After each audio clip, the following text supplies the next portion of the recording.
Bonjour et bienvenue dans ce 4e volet du vlog violet. Aujourd'hui, j'aimerais vous parler du background, on va dire, du prochain court-métrage. Donc c'est tout ce qui va concerner l'histoire, mais qui ne sera pas présenté dans le court-métrage en tant que tel. Puisque le court-métrage, il va présenter certains événements, une certaine succession de choses qui vont se passer et qu'on va représenter de différentes façons, à l'aide des plans de caméra, du montage, des décors, du jeu d'acteurs, etc. Mais pour donner de la profondeur à cet univers, il y a plein de choses qui servent à donner une sorte de ligne directrice à ce qui va se passer dans le court-métrage et qui ne sera pas dans le court-métrage. Par exemple, le héros, on a écrit un petit peu sa vie avant les événements qui se passent dans le court-métrage pour essayer de lui donner un peu d'épaisseur, etc. Et donc là, je vais vous lire un petit peu donc ce qui ne se retrouvera pas dans le court-métrage, donc ça ne sera pas du spoil évidemment. Et en plus, c'est intéressant d'essayer de voir jusqu'à quel point on peut étoffer ou caractériser un personnage dans un film, dans un court-métrage, à partir d'éléments qui sont des non-dits, qui sont du hors-champ et qui n'ont pas pour but d'être explicites ou expliqués dans le court-métrage. Donc, je ne sais pas si je suis clair, mais en tout cas, je vais commencer à vous lire ce que j'ai écrit. Notre héros, alors qu'il était un étudiant sociable et doué dans son domaine à l'université, devient subitement renfermé et distant avec ses collègues, abandonnant petit à petit ses cours pour s'adonner à quelques sciences plus fondamentales que celles enseignées à l'université, selon lui. Donc déjà ça c'est intéressant parce que c'est des choses... c'est intéressant, c'est moi qui l'ai écrit, mais déjà c'est des choses qui sont vraiment ressemblantes à certains personnages de Lovecraft.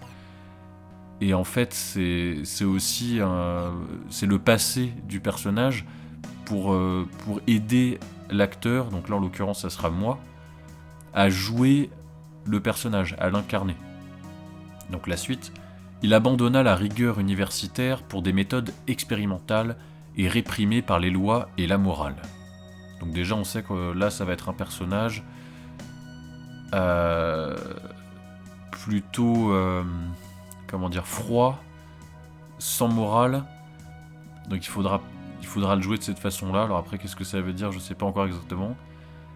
Un vieux livre trouvé dans une bibliothèque abandonnée lui révéla d'anciens secrets. Il fit l'expérience de voyages interdits dans un monde onirique.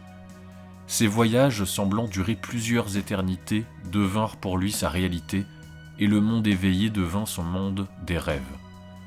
À chaque nouvelle plongée dans le monde des rêves, ses séjours étaient plus longs. À force de voyages, il chercha un moyen d'intégrer le monde des rêves sans avoir à se réveiller. Il trouva tellement insupportables les tristes intervalles de jour qu'il s'acheta des drogues. Donc là, on sait que c'est un personnage qui va avoir des séquelles de drogue, donc il va falloir le jouer comme ça, de cette façon. Et c'est aussi un personnage qui va être épuisé physiquement, puisqu'il prend des drogues forcément, donc déjà c'est épuisant, puis en plus c'est épuisé, en même temps s'il dort beaucoup, je sais pas. Bon, au moins les drogues vont faire qu'il va être un peu stressé, qu'il va être très stressé, je pense.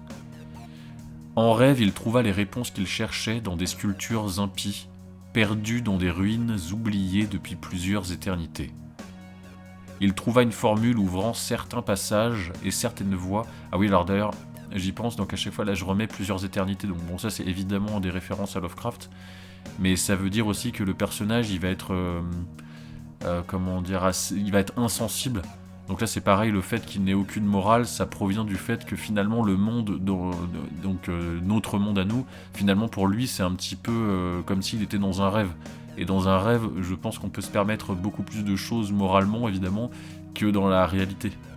Mais comme pour lui, ces deux rapports-là sont inversés, par rapport à la morale, et ben c'est un personnage à la limite qui est insensible, parce que je pense qu'il faut le jouer, parce que non, du coup, donc il faut le jouer, qui ne ressent pas vraiment d'émotion, mais qui est juste complètement épuisé. Je pense que c'est comme ça qu'il faut le jouer.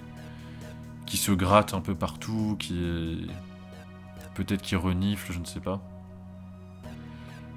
Donc là je sais plus où j'en étais, mais donc il trouva une formule ouvrant certains passages et certaines voies dont les mystiques rêvent, une sorte de liste de choses à dire et à faire qui devait appartenir à la base à un sombre corpus interdit.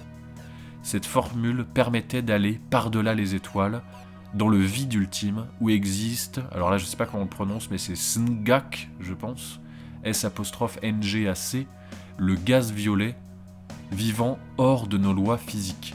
Alors là, Sngak, je pense qu'on le dit comme ça, c'est réellement un personnage qu'on retrouve dans plusieurs nouvelles de Lovecraft, qui existe donc dans ce fameux vide ultime.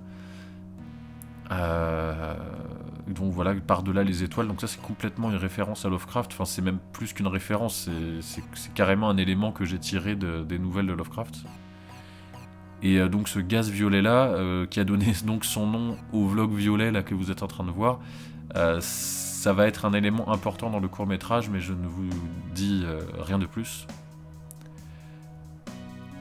Et là, alors là c'est carrément, alors là après ce qui suit c'est carrément des choses qui je pense n'auront pas vraiment d'impact sur le court-métrage, enfin je sais pas comment on pourrait les intégrer, mais c'est vraiment des choses qui ne sont pas à expliquer, mais si jamais nous on a un doute par rapport à un élément de mise en scène, un élément de, comment dire, un élément de décor ou une façon de jouer le personnage, en fait on se réfère à ça.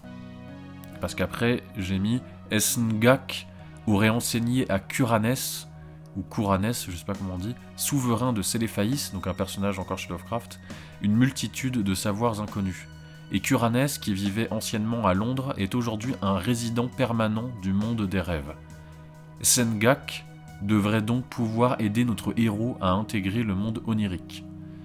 La formule lui avait révélé que pour atteindre le vide ultime, il fallait s'affranchir de certaines limitations techniques corporelles comme la perception en 3 dimensions.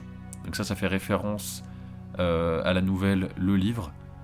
Mais notre héros pensait qu'il fallait aussi s'affranchir de la douleur pour conserver un esprit sain durant le voyage. C'est ainsi qu'il débuta ses expériences impies. Et donc là, en fait, le court-métrage commence juste après ça, en fait. Voilà. Donc là, c'est intéressant. Enfin, je pense que c'est intéressant. Même, on peut développer encore plus. On peut même développer le lore après ce qui se passe dans le court-métrage. Là, bon, je pense que c'est pas la peine. Mais c'est plein d'éléments qui donc vont nous servir à vraiment avoir une ligne directrice pour garder une cohérence dans ce tout petit bout de passage, finalement, qui est un élément clé de l'histoire de ce personnage, mais qui n'est qu'un passage dans sa vie finalement, et c'est ça nous qu'on va essayer de mettre en scène, mais pas l'intégralité de la vie ou l'intégralité de l'histoire là que je viens de lire, d'ailleurs cette histoire qui n'est même pas toute la vie non plus du personnage, mais ça suffit, je pense, pour qu'on réussisse à bien le caractériser, c'est-à-dire lui donner une impression, à donner une impression au spectateur que le personnage pourrait exister réellement, donc il est authentique, en lui donnant par exemple des tics qui pourraient être hérités de choses qu'il a vécues dans le passé. Donc là par exemple la drogue, enfin dans le passé ou même dans le présent là pour le coup, ça peut être le fait qu'il ait pris des substances, on va le comprendre non pas parce qu'il va le dire, mais parce qu'on va le comprendre par ses gestuels, etc. Et voilà, bon après on pourrait développer beaucoup plus là-dessus, et moi je suis pas du tout expert. J'essaie juste de savoir comment faire au mieux pour écrire un scénario, enfin surtout ce scénario-là actuellement. Et puis voilà. Et là je pense que ça sera tout déjà pour ce vlog violet numéro 4 qui commence à devenir un tout petit peu long. Et à bientôt.